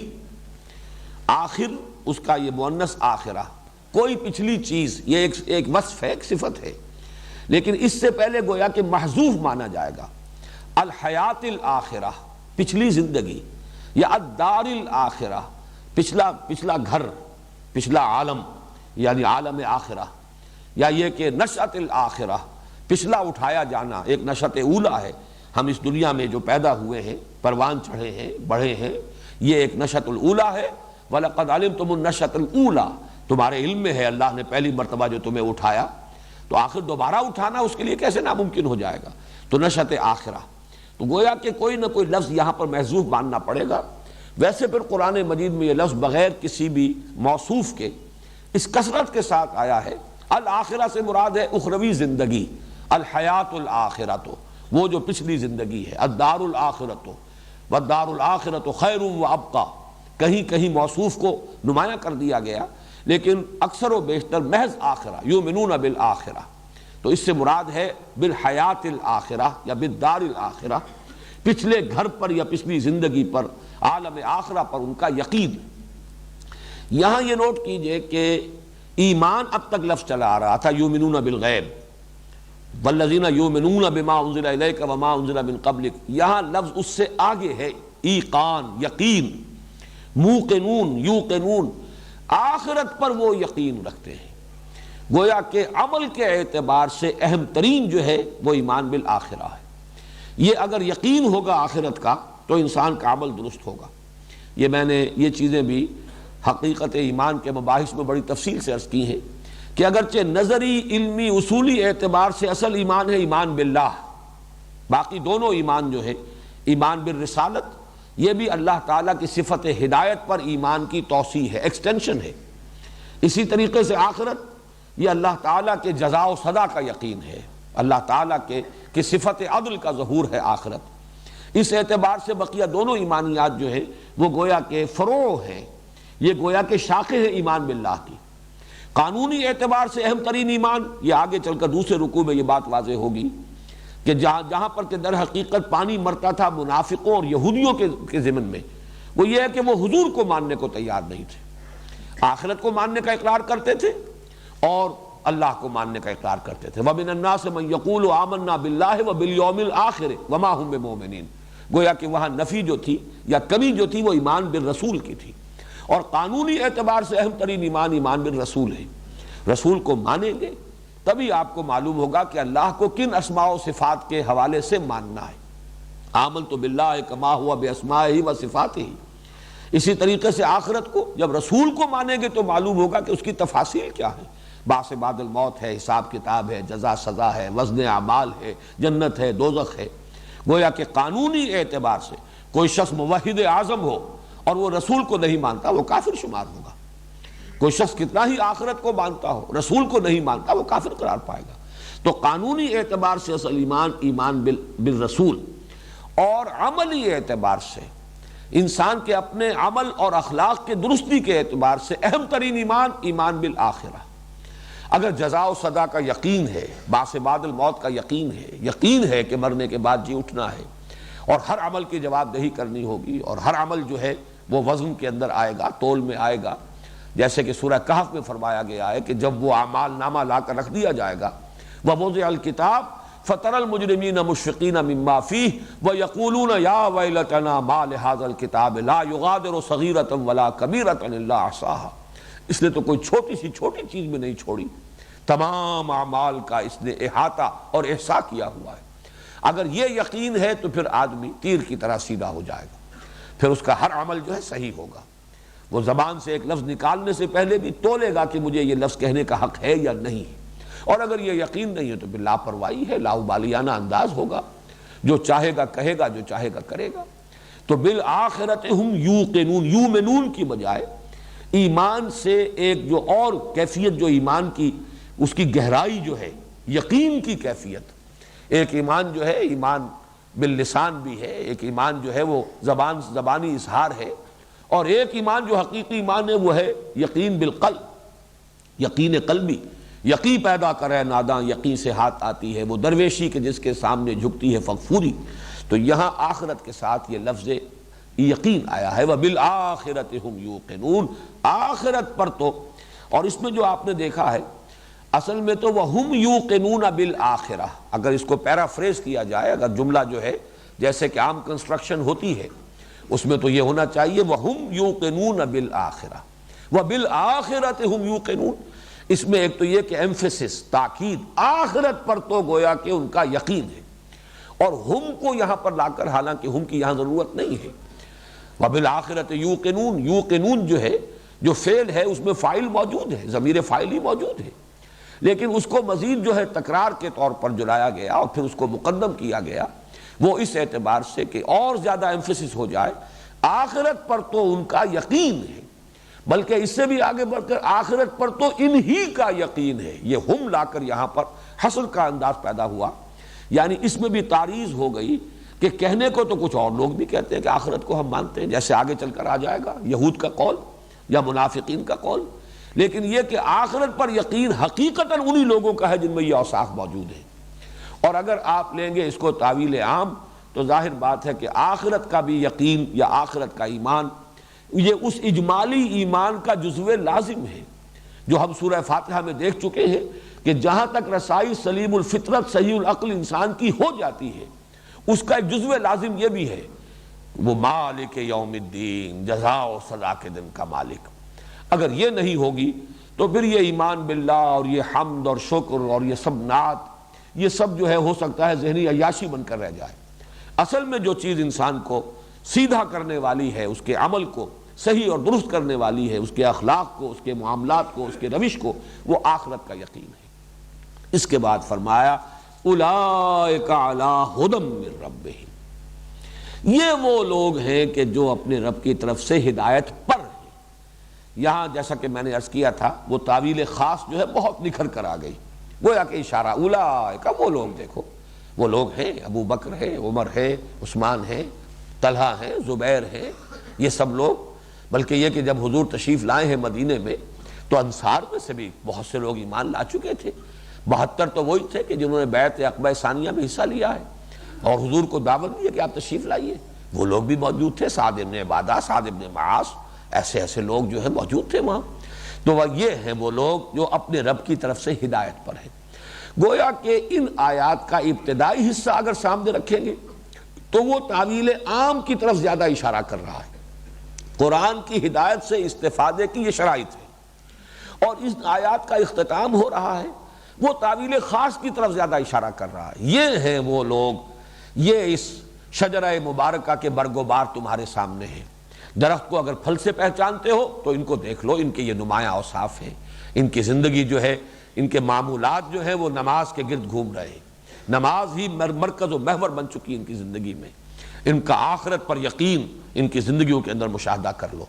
ان کا ایمان کوئی تنگ ظرفی نہیں ہے کہ ہم تو صرف اسی کو مانیں گے جو ہم پر نازل کیا گیا، بلکہ یہ کہ جو بھی اللہ نے اس سے پہلے اتارا ہے، ان کی نگاہ وسیع، ان کا سینہ کشادہ، ان کی جو اپروچ ہے اس کے اندر کوئی تنگی نہیں ہے۔ یہ ہیں وہ لوگ جو اپنے رب کی طرف سے ہدایت پر ہے، ہدایت قرآنی کا مظہر ہے، یہ ثبوت ہے، یہ اس کی برکات کا ظہور ہے۔ اولئک علی ھدی من ربہم، یہ ہیں وہ لوگ جو اپنے رب کی طرف سے ہدایت پر ہیں، واولئک ھم المفلحون، اور یہی لوگ ہیں، پھر یہاں دیکھیے ہم یہاں پر لا کر یہ گویا کہ پھر حصر کا مضمون آ رہا ہے، یہی وہ لوگ ہیں جو فلاح پانے والے۔ لفظ مفلح جو ہے فلاح، اس پر تھوڑی سی میں گفتگو کرنا چاہوں گا، اگرچہ ان چیزوں پر بڑی تفصیل سے مباحث میں کر چکا ہوں، لیکن اب جب کہ یہ دور ثانی ہمارا ہے تو اجمالاً ان تمام چیزوں کو دہرانا ضروری ہے۔ فلاح یفلح، اس کے معنی ہوتا ہے کسی چیز کو کاٹنا، توڑنا، پھاڑنا، اسی سے لفظ فلاح بنا ہے۔ فلاح ہل چلانے والا، وہ اپنے ہل کی نوک سے دھرتی کے سینے کو چیرتا ہے، کاٹتا ہے، تو وہ فلاح ہے۔ فلاحین کی تحریک مصر میں، جیسے ہمارے ہاں کسانوں کی تحریک، کسان موومنٹ، ایسے فلاحین کی تحریک۔ تو فلاح فلاح سے بنا ہے، فلاح یفلح کاٹنا توڑنا، اسی سے وہ محاورہ ہے ان الحدید بالحدید یفلح، لوہا لوہے ہی سے کٹتا ہے، تو یہ لوہے کو لوہا کاٹتا ہے یا لوہا لوہے سے کٹتا ہے، ان الحدید بالحدید یفلح، تو یہ فلاح کے معنی توڑنا پھاڑنا۔ اچھا فلح کا لفظ بھی آتا ہے لام کے زیر کے ساتھ، فلح یفلح ٹوٹ جانا، خود ٹوٹ جانا، پھٹ جانا، چنانچہ ہونٹوں کے بارے میں آتا ہے، ہونٹ پھٹ گئے، اس کے لیے یہ لفظ آتا ہے۔ اس سے جب بنتا ہے باب افعال میں تو یہ ہے افلح یفلح، اگرچہ مصدر کے طور پر یہاں بھی لفظ فلاح ہی استعمال کرتے ہیں بجائے افلاح کے۔ افلح یفلح میں مفہوم وہی ہے جو فلاح یفلح کا ہے، پھاڑنا، لیکن اس میں مبالغہ ہے اور اس میں تاکید ہے، زور ہے، شدت ہے، کسی شے کو پوری طاقت کے ساتھ پھاڑنا اور اس میں سے کوئی شے برآمد کرنا۔ یہ کسی جیسے زمین کو کھود کر خزانہ اگر دفن ہے، خزانہ اس میں سے نکال لینا، کہیں کوئی اور چیز ہے اس کے اوپر کوئی کرسٹ آ گیا ہے، اس کے اوپر کسی اعتبار سے کوئی پردہ آ گیا، پردہ ہٹا کر اسے منکشف کرنا، کرسٹ ہے کوئی پپڑی جم گئی ہے اس کو توڑ کر اس میں سے اصل شے جو ہے اس کو نکال لینا، یہ افلاح کا اصل مفہوم ہے۔ اور یہ لفظ قرآن مجید کی بڑی بنیادی اصطلاح ہے، اس لیے کہ دوسرے مذاہب میں الفاظ آتے ہیں نجات، ویسے نجات کا لفظ بھی قرآن مجید میں آیا ہے، یہ سورہ مومن میں، کہ وہاں پر ہے کہ لوگوں میں تمہیں نجات کی طرف بلا رہا ہوں، جو مومن آل فرعون تھے ان کی تقریر میں یہ لفظ آیا ہے، تو نجات کا لفظ بھی آیا ہے۔ اسی طریقے سے انسان کا کسی حیثیت سے بچ جانا، فائزین کامیاب ہو جانا، فائزون راشدون، یہ مختلف الفاظ آئے ہیں، لیکن فلاح کا لفظ جو ہے یہ سب سے زیادہ کثرت کے ساتھ اور انسان کی سب سے اونچی جو منزل مقصود ہے اس کی تعبیر کے لیے لفظ فلاح آتا ہے۔ اور اس کے اندر جو اصل حقیقت ہے وہ کیا ہے؟ انسان کا وجود مرکب ہے، اس کی ایک باطنی حقیقت ہے، روحانی وجود اس کا، وہ ہے اصل انسان، اس کے گرد اس کا یہ مادی خلاف ہے، یہ مادی خول ہے، اس کے اندر لپٹی ہوئی ہے وہ اصل اس کی حقیقت۔ اس مادی غلاف کو توڑ کر پھوڑ کر اس میں سے برآمد کرے گا انسان اپنی انا کو، اپنی خودی کو، اپنے روحانی وجود کو، اسے پروان چڑھائے گا۔ جیسے کہ گٹھلی پھٹتی ہے تو اس میں سے وہ دو پتیاں نکلتی ہیں، پودا پروان چڑھتا ہے، اسی طرح یہ مادی غلاف جو ہے یہ ہے جو ہمیں اپنی اصل حقیقت سے بے خبر رکھتا ہے، غافل رکھتا ہے۔ جیسے کہ سورہ حشر میں آیا ہے وَلَا تَكُونُوا كَالَّذِينَ نَسُوا اللَّهَ فَأَنسَاهُمْ أَنفُسَهُمْ، ہم یہی سمجھ بیٹھتے ہیں کہ بس یہی ہے ہمارا وجود، یہی جسم، جسمانی تقاضے، جسم کی ضرورتیں، جسم کو کوئی عارضہ لاحق ہو گیا ہے تو ہم بے چین ہیں، دیکھیں درد محسوس ہو رہا ہے، روح کی کوئی فکر نہیں، روح کے غذا کی کوئی اہتمام نہیں، روح کو تر و تازہ رکھنے کی کوئی کوشش نہیں، روح بیمار ہو گئی ہو، پشمردہ ہو، مزمحل ہو تو ہمیں کوئی تشویش نہیں ہوتی، اس کے لیے کوئی بھاگ دوڑ نہیں ہے، اس کے لیے کوئی علاج معالجے کی فکر نہیں ہے۔ تو یہ جملہ ہے اپنشد کا جملہ ہے بڑا پیارا کہ man is in ignorance identifies himself with the material sheaths which encompass his real self۔ انسان اپنی جہالت میں، نادانی میں اپنے آپ کو ان مادی غلافوں سے تعبیر کر بیٹھتا ہے کہ جنہوں نے لپیٹا، جو لپٹے ہوئے ہیں اس کی اصل انا، اس کی اصل خودی کے گرد جو لپٹے ہوئے خول ہے مادی، وہ سمجھ بیٹھتا میں یہ ہوں، میرا یہ جسم ہے، یہ میں ہوں، حالانکہ اصل وہ انا، اصل خودی، وہ تو وہ روحانی وجود ہے جو اس کے اندر مضمر ہے،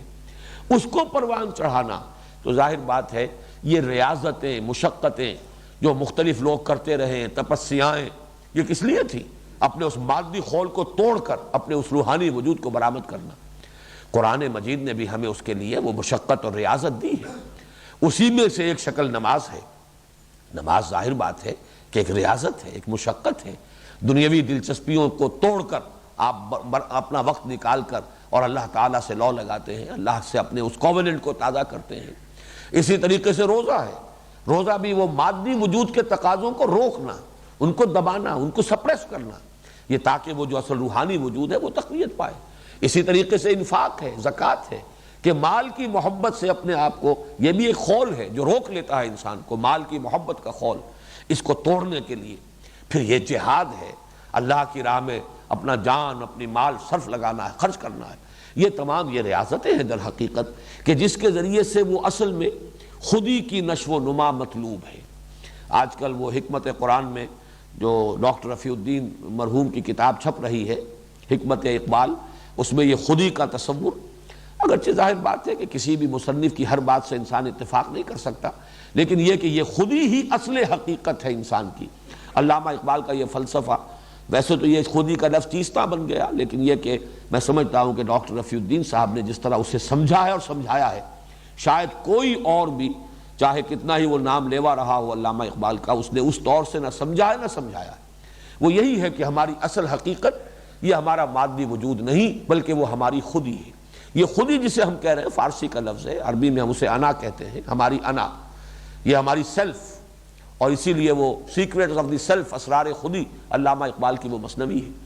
اس در حقیقت قرآن مجید کی روح سے وہ روح ہے جو ہم میں پھونکی گئی ہے، وہ ایک مستقل وجود ہے ہمارا روحانی وجود، لیکن یہ کہ یہ مادی وجود اس کے اوپر غالب ہے، چھایا ہوا ہے، وہ دبی ہوئی ہے، سسکی ہوئی، سسکتی ہوئی، اسے پروان چڑھانا یہ ہے اصل فلاح۔ ظہور ہوگا اس کا پھر آخرت میں، اس کا جو بھی اللہ تعالیٰ کی طرف سے انعام و اکرام ہوگا، جو اعزاز ہوگا، وہ تو در حقیقت یہ اس کا گویا کہ نتیجہ ہے۔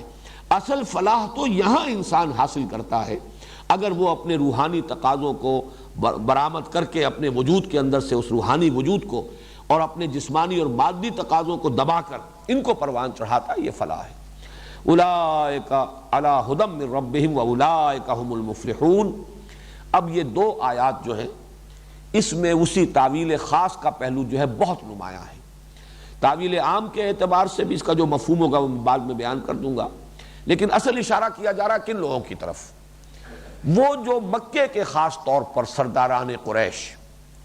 کہ 13 برس تک حضور کی دعوت سنتے رہے، یا 12 برس تک، اور ان میں سے اکثریت ان لوگوں کی تھی کہ جن کے دلوں نے گواہی دی کہ یہ حق ہے، بات صحیح یہی ہے، محمد جھوٹے نہیں ہے، دھوکے باز نہیں ہے صلی اللہ علیہ وسلم، ان سے بڑھ کر کس کو یہ حقیقت معلوم تھی؟ لیکن اور پھر یہ کہ یہ کلام انسانی کلام نہیں ہے، واقعتاً ماننا پڑتا ہے کہ یہ انسانی کلام نہیں ہے، انسان کے اندر یہ طاقت نہیں ہے کہ ایسا کلام موضوع کر سکے۔ اس اعتبار سے حقیقت منکشف ہو چکنے کے باوجود وہ تعصب کی بنا پر، عناد کی بنا پر، ہٹ دھرمی کی بنا پر، تکبر کی بنا پر، حسد کی بنا پر اڑ گئے کفر پر۔ یہ ان کا یہ دوسری جماعت ہے جس کی طرف اشارہ کیا جا رہا ہے۔ پہلا گروہ وہ صحابہ کرام جنہوں نے قرآن مجید کی ہدایت سے استفادہ کیا، اور ان کی شخصیتیں جو ہے وہ گویا کہ ہدایت قرآنی کا ایک مرقع ہے۔ دوسرا گروہ ان الذین کفروا۔ اب یہاں پہ کفروا کو لیجئے اس انتہائی معنی میں۔ کفر کا بھی اصل مفہوم کیا ہے؟ کسی چیز کو چھپا دینا، دبا دینا۔ انسان کے اندر کسی شے کے بارے میں جب یہ گواہی ابھرے، دل گواہی دے دے یہ بات صحیح ہے، لیکن کسی مصلحت کی وجہ سے وہ اس کو مانتا نہیں ہے، یہ کفر ہے۔ اسی طریقے سے کسی کے احسان کے جواب میں جذبہ شکر ابھرا ہے،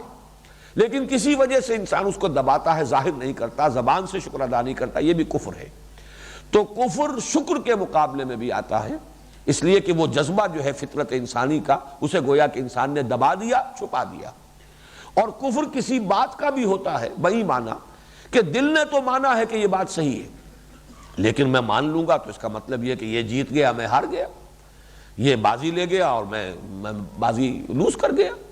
یا اس کی فوقیت ثابت ہو جائے گی اور میں تو گویا کہ کم تر درجے کا ثابت ہو جاؤں گا۔ اس وجہ سے کسی شے کے حقانیت کے انکشاف کے بعد بھی اس کو رد کر دینا یہ کفر ہے۔ پھر اس میں اڑ جانا، ایسا بھی ہوتا ہے کہ کسی کی طرف سے کفر ہوا ہو، اگرچہ کوئی عصبیت ہے، وہ عصبیت قومی، ہمارے آباء و اجداد کی دین تھا، یہ ہمارے آباء و اجداد کے عقائد تھے، یہ ہمارے جو ہے صدیوں سے چلی آ رہی ہے، یہ رسوم، یہ ہماری ریت ہے، ہم کیسے چھوڑ دیں؟ یہ تعصب جو ہے یہ در حقیقت ہو سکتا ہے کہ کچھ وقت کے بعد دھل جائے، اگر حقانیت کا انکشاف زیادہ ہو جائے تو یہ عصبیت جو ہے آبائی عصبیت یہ ختم ہو سکتی ہے، لیکن جو ذاتی عصبیت ہوتی ہے، اپنا تکبر، اپنی زدم زدہ، جسے قرآن مجید میں شقاق سے کہا گیا ہے، شقاق، ہم فی شقاق، اب وہ زدم زدہ کے اندر مبتلا ہو چکے ہیں، یہ پھر کیفیت وہ ہے کہ یہ زائل نہیں ہو سکتی۔ تکبر، حسد، بغض، عناد، شقاق، اس کے بنا پر جب کفر پر کوئی اڑ چکا ہو تو اب اس کے حق میں کوئی انذار، کوئی اس کو افہام و تفہیم، کوئی سمجھانا، کوئی دلائل سے قائل کرنا، سب بے سود ہے، بیکار ہے۔ تو یہ خاص گروہ ہے جس کا کہ یہاں تذکرہ ہو رہا ہے، عام معنی میں نہیں، اس لیے کہ بے شمار لوگ وہ ہیں کہ جو اس کے بعد بھی ایمان لے آئے۔ مکے میں بھی لوگ ایسے تھے جو بعد میں ایمان لے آئے، کچھ لوگ ہیں کہ جنہوں نے ابتداء انکار کیا۔ حضرت عمر رضی اللہ تعالی عنہ، ان کا جو انکار اور اعراض تھا میرے نزدیک وہ تعصب یا عصبیت تھی، آبائی عصبیت، آباء و اجداد کے طور طریقوں کے ساتھ ایک عصبیت کی کیفیت۔ لیکن وہ ذاتی عناد کا معاملہ اگر ہوتا تو وہ معاملہ ابو جہل کا معاملہ ذاتی عناد اور تکبر کا تھا، حسد کا تھا، اس وجہ سے وہ نہیں دھلا۔ اور حضرت عمر رضی اللہ تعالیٰ عنہ کو اگرچہ 6 سال لگ گئے۔ حضرت حمزہ کا معاملہ یہ تھا کہ اس میں وہ عصبیت بھی نہیں تھی لیکن غفلت تھی، دلچسپی نہیں ہے،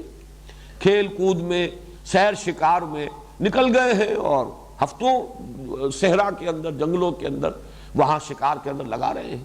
تو چونکہ ان چیزوں کی طرف کوئی توجہ ہی نہیں تھی تو محض غفلت اس کی وجہ سے دیر لگ جائے، یا اگر تعصب یا عصبیت ہے صرف آبائی رسوم و رواج اور عقائد کی وجہ سے، یہ بھی زنگ جو ہے دھل سکتا ہے۔ لیکن جہاں ذاتی تکبر اور عناد اور ذاتی شقاق اور زدم زندہ کی کیفیت ہو تو یہ شے زائل ہونے والی نہیں ہوتی۔ اور اس کو جان لیجئے کہ یا تو یہ سرداران قریش میں سے معاملہ تھا اور یا پھر علماء یہود۔ اسی لیے اکثر مفسرین کی رائے یہ ہے کہ یہاں ان 2 آیات میں انہی دونوں گروہوں کی طرف، مکے کے قریش کے زعماء سرداران اور مدینے میں یہود کے علماء، ان کے جو مذہبی پیشوا تھے، ان الذین کفروا، یقیناً وہ لوگ جو کفر پر اڑ چکے ہیں، اب یہ ترجمہ کرنا ہوگا، جو کفر پر جم چکے ہیں، جو کفر پر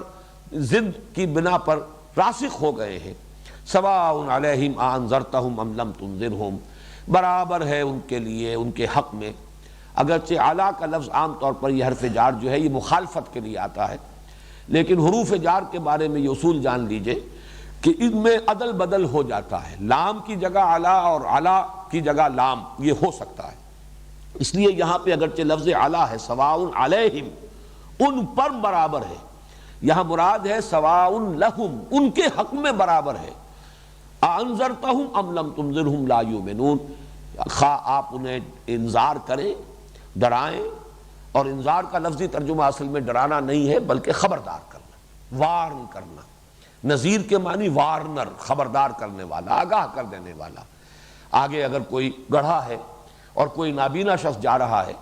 اور آپ اسے کہتے ہیں پکار کر کے دیکھنا بھائی آگے گڑھا ہے، تو یہ در حقیقت انذار ہے، یہ تخویف نہیں ہے۔ ہمارے ہاں عام طور پر لفظ انذار کا ترجمہ جو ڈرانا کر دیا جاتا ہے، لیکن حقیقت میں خبردار کرنا، وارن کرنا۔ آپ کتنا ہی انہیں وارن کریں، خبردار کریں، آخرت کی خبر سنائیں، جہنم کی وعیدیں سنائیں، اب ان کے حق میں بالکل یہ برابر ہے، سواء علیہم انذرتہم ام لم تنذرہم لا یؤمنون، خواہ آپ انہیں خبردار کریں اور خواہ آپ انہیں خبردار نہ کریں، یہ ایمان نہیں لائیں گے۔ ختم اللہ علی قلوبہم، مہر کر دی ہے اللہ نے ان کے دلوں پر، وعلی سمعہم، اور ان کے کانوں پر، وعلی ابصارہم غشاوہ، اور ان کی آنکھوں پر پردہ ہے۔ یہ جو ختم قلوب کا معاملہ ہے، ختم کا لفظ جو ہے اردو میں بھی جس معنی میں مستعمل ہے، کسی چیز کو ختم کر دینا، پورا کر دینا کسی کام کو، عربی میں بھی اس معنی میں یہ مستعمل ہے، وہ پھر بغیر صلے کے آتے ہیں۔ میں نے اس کو ختمت القرآن، میں نے قرآن مجید کی تلاوت پوری کر لی، یہاں پر کوئی صلہ نہیں آئے گا، لیکن جب صلہ آئے اعلیٰ، ختمہ اعلیٰ، اس کے معنی ہے کسی شے پر مہر لگا دینا، یعنی کسی چیز کو مہر بند کر دینا، اب اس میں کوئی شے شامل داخل نہ ہو سکے اور وہاں سے کوئی شے نکل نہ سکے، یہ سیل کر دینا جو ہے، تو یہ اللہ تعالیٰ نے ان کے دلوں پر سیل کر دیا ہے۔ ختم اللہ علی قلوبہم وعلی سمعہم، اور ان کے کانوں پر۔ سمع اگرچہ مصدر ہے لیکن یہ لفظ جو ہے مصدر سے آگے بڑھ کر یہ سماعت کے لیے بھی مستعمل ہوگا، اعلی سماعت جو ہے ہمارا کان، اس کے لیے بھی مستعمل ہوگا، اور جمع کے لیے بھی آئے گا اور واحد کے لیے بھی آئے گا۔ اللہ نے ان کے کانوں پر بھی مہر کر دی، یہاں مراد کان ہے۔ اسی طرح وعلی ابصارہم، بصر جو ہے وہ دیکھنا مصدر ہے، اور اسے جہاں دیکھنا بینائی اور اس کے ساتھ ہی دیکھنے والی شے یعنی آنکھ، اور ابصار جو ہے جمع کے صیغے میں آیا ہے آنکھوں کے لیے، ان کی آنکھوں پر پردے پڑے ہوئے ہیں۔ اللہ نے مہر کر دی ہے ان کے دلوں پر اور ان کے کانوں پر، اور ان کی آنکھوں پر پردے پڑے ہوئے ہیں، وَعَلَىٰ أَبْصَارِهِمْ غِشَاوَةٌ وَلَهُمْ عَذَابٌ عَظِيمٌ، اور ان کے لیے ہے بہت بڑا عذاب۔ اب یہ ختم قلب جو ہے اس کے بارے میں بھی کچھ عرض کر دوں کہ اس میں بھی وہ ستیارت پرکاش کے مصنف کو تو یقیناً اس پر بھی اعتراض ہوا ہوگا، جب اللہ ہی نے مہر کر دی تو ان کا قصور کیا ہے؟ اللہ نے مہر کر دی، ہدایت ان کے دلوں میں داخل ہو نہیں سکتی، تو پھر ان کی مذمت کس بات پر؟ ان کا قصور کیا ہے؟ تو یہ بھی قاعدہ جو قرآن مجید میں تفصیل سے آیا ہے وہ یہ ہے کہ جب لوگوں کے اندر یہ ضد اور عناد اور ہٹ دھرمی یا تعصب، تکبر، یہ چیزیں جب پیدا ہو جائیں اور اس کی وجہ سے جب اعراض کرتا ہے انسان، تو شروع میں تو وہ اس شے کو حق سمجھ کر اعراض کرتا ہے، ہوتے ہوتے اس کی اپنی ذہنیت اس طرح بست ہو جاتی ہے کہ وہ واقعتاً اب اس کے اندر صلاحیت ہی نہیں رہتی حق کو حق سمجھنے کی، وہ حقیقت کو دیکھنے کی استعداد سلب کر دی جاتی ہے۔ یہ گویا کہ، اور ویسے بھی یہ ایک فزیکل فنومینا جو ہے فزیولوجی میں بھی وہ سمجھ میں آتا ہے کہ اللہ تعالیٰ نے جو ہمارا عضو جس کام کے لیے بنایا ہے، اگر وہ کام اس سے لیا جائے گا تو وہ عضو صحیح رہے گا، سالم رہے گا، اور اگر وہ کام اس سے نہ لیا جائے تو اس میں ڈی جنریشن ہوگی، وہ چیز جو ہے وہ اس کے اندر سے وہ صلاحیت سلب ہونی شروع ہو جائے گی۔ مثلا یہ کہ یہ جوڑ ہے، اس کو اگر آپ لاک کر دیں اور اس کے اوپر پلسٹر بہت دیر تک کے لیے چڑھا رہے تو پھر یہ جو ہے جام ہو جائے گا آپ کا یہ جوڑ جو ہے، اور پھر اس کے اندر یہ صلاحیت باقی نہیں رہے گی۔ آنکھوں پر طویل عرصے تک پٹی بندھی رہے تو بینائی سلب ہو جائے گی۔ اسی طرح انسان میں اللہ تعالیٰ نے حق کو سمجھنے کی اور پہچاننے کی جو استعداد، باطنی بصیرت، ایک بصارت ہے ظاہری، اسی طرح ایک بصیرت باطنی ہے جو بھی رکھی ہے، اگر اس سے آپ کام نہیں لیں گے، اس بصیرت نے آپ کو بتایا ہے یہ صحیح ہے، یہ حق ہے، آپ نے رد کر دیا ہے، تو اگر مسلسل اس پر عمل کریں گے وہ بصیرت ہی ختم ہو جائے گی، اللہ تعالیٰ وہ صلاحیت سلب کر لے گا، اور اسی کو تعبیر کیا جاتا ہے کہ ان پر مہر ہو گئی، ختم اللہ علی قلوبہم۔ یہ ابتداءً نہیں ہوتا بلکہ یہ در حقیقت نتیجہ ہے، اعراض، انکار، حق کو حق سمجھنے کے باوجود قبول نہ کرنے پر اصرار، اس کا یہ منطقی نتیجہ ہے، اس کی سزا ہے جو ملتی ہے اس دنیا میں، کہ پھر ان کے اندر حق کو پہچاننے کی صلاحیت ہی باقی نہیں رہتی۔ چنانچہ اس قاعدے کو اور اس قانون کو اللہ تعالیٰ نے سورہ صف میں بیان کیا، فَلَمَّا زَاغُوا أَزَاغَ اللَّهُ قُلُوبَهُمْ، جب وہ ٹیڑھے ہو گئے تو اللہ نے ان کے دلوں کو بھی ٹیڑھا کر دیا۔ یہ دلوں کو کج کر دینا بعد میں ہوا ہے، یہ نتیجہ ہے۔ جب وہ ٹیڑھے ہوئے، فَلَمَّا زَاغُوا أَزَاغَ اللَّهُ قُلُوبَهُمْ وَاللَّهُ لَا يَهْدِي الْقَوْمَ الْفَاسِقِينَ، جب وہ کج ہو گئے، ٹیڑھے ہو گئے، تو اللہ نے ان کے دلوں کو بھی کج کر دیا، ٹیڑھا کر دیا، اور اللہ ایسے فاسقوں کو، گویا کہ یہاں لفظ جو ہے محذوف ہے، زبردستی ہدایت نہیں دیتا، جو ہدایت کے کو اس طرح رد کر دے، ناقدری کرے ہدایت کی، اللہ تعالیٰ زبردستی انہیں ہدایت نہیں دیتا۔ اگر زبردستی ہدایت دے تو پھر ہدایت پر اجر و ثواب کس بات کا؟ زبردستی کسی کو اگر گمراہ کر دے تو کسی کی گمراہی کے اوپر عذاب اور سزا کس کا بات کی؟ یہ تو اللہ تعالیٰ نے چوائس دیا ہے، اور انسان اپنی اس صلاحیت کو اگر معطل کر کے رکھ چھوڑتا ہے تو پھر اللہ تعالیٰ اس صلاحیت کو سلب کر لیتا ہے۔ ختم اللہ علی قلوبہم وعلی سمعہم وعلی ابصارہم غشاوہ ولہم عذاب عظیم، جیسا کہ میں عرض کر، عذاب عظیم، بہت بڑا عذاب، بہت بڑی سزا، مراد آخرت کی سزا ہے۔ اب یہاں پر جو کچھ میں نے عرض کیا ہے اس کے اعتبار سے بات واضح ہو گئی کہ یہاں خاص طور پر تعویل خاص ہی ہم اپنے سامنے رکھ سکتے ہیں، ورنہ تعویل عام کریں گے تو جو بھی کافر ہے اس کے اوپر اس کا اطلاق کر دیں گے، تو اس کا مطلب تبلیغ پھر کس لیے، انذار کاہے کے لیے، تبشیر کس لیے؟ یہ تو نہیں ہے کہ جو کفر میں ہے اس وقت وہ کفر ہی میں رہے گا، البتہ خاص ہے، یہاں پر الفاظ عام ہیں لیکن یہاں پر تعویل خاص ہی در حقیقت منطبق ہوگی۔ وہ لوگ جو اپنے جو عناد اور تکبر اور حسد اور بغض اور شقاق کی وجہ سے کفر پر اڑ گئے، اس کے اوپر زدم زدہ کی وجہ سے اس پر جازم ہو گئے، اے نبی اب آپ ان کو خواہ کتنا ہی سمجھائیں، افہام و تفہیم میں کتنا ہی اپنے آپ کو ہلکان کر لیں، کتنے ہی دلائل و براہین جو ہیں اس کی روشنی ان کے سامنے لے آئیں، یہ اب ماننے والے نہیں ہیں۔ اللہ تعالیٰ نے ان میں سے وہ صلاحیت ہی سلب کر لی ہے، اور ان کے دلوں کے اوپر، کہیں قرآن مجید میں طبع اللہ کا لفظ آتا ہے، اللہ نے ان کے اوپر مہر لگا دی ہے،